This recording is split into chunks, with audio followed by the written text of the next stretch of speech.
Tu cherches à repousser tes limites pendant ton combat, et bien découvre dans cette vidéo si la bêta-alanine peut être ton allié ou si ce n'est qu'une perte d'argent. En théorie, la bêta-alanine est un acide aminé qui permet d'augmenter tes taux de carnosine dans le muscle, qui quant à elle va justement tamponner l'acide lactique pour éviter que ton muscle s'acidifie trop et donc qu'il y ait un impact sur tes performances sportives. Autrement dit, ça retarde en quelque sorte la fatigue musculaire et c'est un petit peu similaire au rôle du bicarbonate de sodium, que je te mets la vidéo juste ici, que j'ai parlé dans une précédente vidéo. Plusieurs études ont essayé d'étudier la bêta-alanine dans différentes situations et il semblerait que c'est plutôt les efforts intenses avec des intervalles qui durent au minimum 1 minute qui bénéficient le plus des effets de la bêta-alanine. Et ça tombe bien puisque les sports de combat globalement fonctionnent par round et donc c'est un système d'intensité, c'est un système de répétition et donc oui, la bêta-alanine est adaptée pour les sports de combat, que ce soit MMA, boxe et j'en passe. Par contre, la bêta-alanine n'est pas du tout adaptée pour les efforts courts et explosifs. Et quand je dis court, eh bien c'est 30 secondes, voire même 45 secondes. Là, la bêta-alanine n'a pas vraiment d'impact. Et donc, ça veut dire que les personnes qui font du powerlifting, par exemple, n'auront pas de bénéfice par rapport à la bêta-alanine. Mais par contre, ce qu'il faut faire attention, eh bien, c'est que si tu prends une seule fois de la bêta-alanine avant une séance de sport, il n'y a pas forcément beaucoup de chances que tu aies des effets. Ça a été un petit peu étudié, mais c'est pas non plus des effets de fou.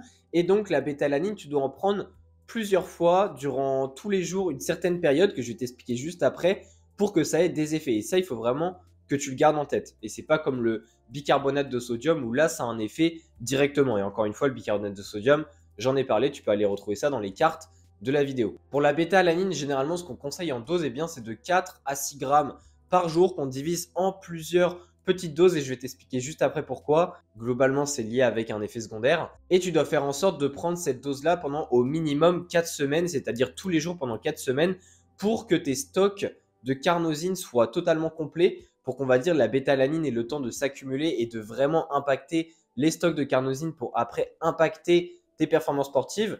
Et donc, globalement, c'est un peu comme la créatine. Il te faut 4 semaines de supplémentation pour que tu arrives à bloc au niveau des réserves et qu'après, ça soit plutôt du maintien. Et même quand tu seras en maintien, eh bien, sache qu'en gardant une certaine dose, donc 2 à 3 grammes par jour, tu pourras conserver justement ces bénéfices sur tes efforts explosifs à répétition, donc notamment des rounds durant tes séances de sport de combat ou je ne sais quoi, ou même des sprints par exemple, du fractionné, ce type d'entraînement. Mais par contre, comme je te l'ai dit, il faut diviser ta dose dans la journée. Par exemple, si tu prends 4 grammes par jour, eh bien, il faut soit la diviser en 3 prises par exemple, ou alors grand minimum 2 prises. Mais moi, je te conseille plutôt d'avoir des prises de 1 gramme, voire 1,5 gramme maximum d'un coup, mais pas plus. Et oui, je sais, ça demande de diviser par exemple une dose de 6 grammes en 4 fois, mais tu vas vite comprendre pourquoi j'ai envie que tu fasses ça. La raison, c'est que si tu prends une trop grosse dose d'un coup de bêta-alanine, eh bien, tu vas avoir ce qu'on appelle de la paresthésie. Et même si ça paraît très dangereux dit comme ça, eh bien, c'est pas un effet secondaire qui est offensif, ou du moins, on n'a pas trouvé d'effet négatif à long terme, mais du moins c'est plutôt gênant. Puisque la paresthésie, globalement, eh bien, ce sont des petits picotements au niveau de ta peau qui peut durer 30 minutes et souvent ça arrive 10-15 minutes après une supplémentation en bêta-alanine, même si évidemment ça dépend dans quel état tu es, c'est-à-dire est-ce que tu as mangé il y a longtemps, la dose de bêta-alanine, enfin vrai, ça dépend de plein de choses, également de ta sensibilité.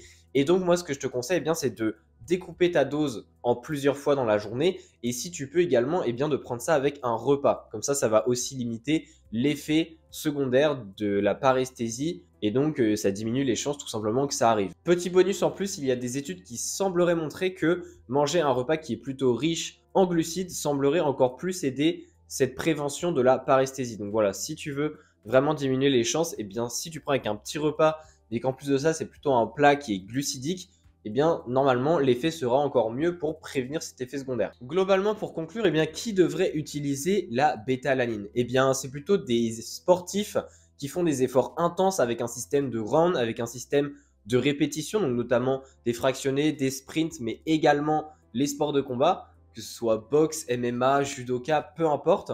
Mais par contre, si tu es plutôt sur des efforts qui sont très explosifs, mais très courts, donc notamment le powerlifting, eh bien là, je pense que l'intérêt est beaucoup moindre. Encore une fois, cette bêta-alanine sera surtout intéressante lors de tes séances où il y a beaucoup d'intensité et où il y a vraiment ce système de rente dans la séance et pas des énormes temps de repos ou alors un effort très prolongé. Bref, il faut aussi que tu prennes en compte que même dans les sports de combat, selon tes sessions d'entraînement, eh bien, il y a des entraînements qui seront moins adaptés pour vraiment bénéficier des effets de la bêta-alanine.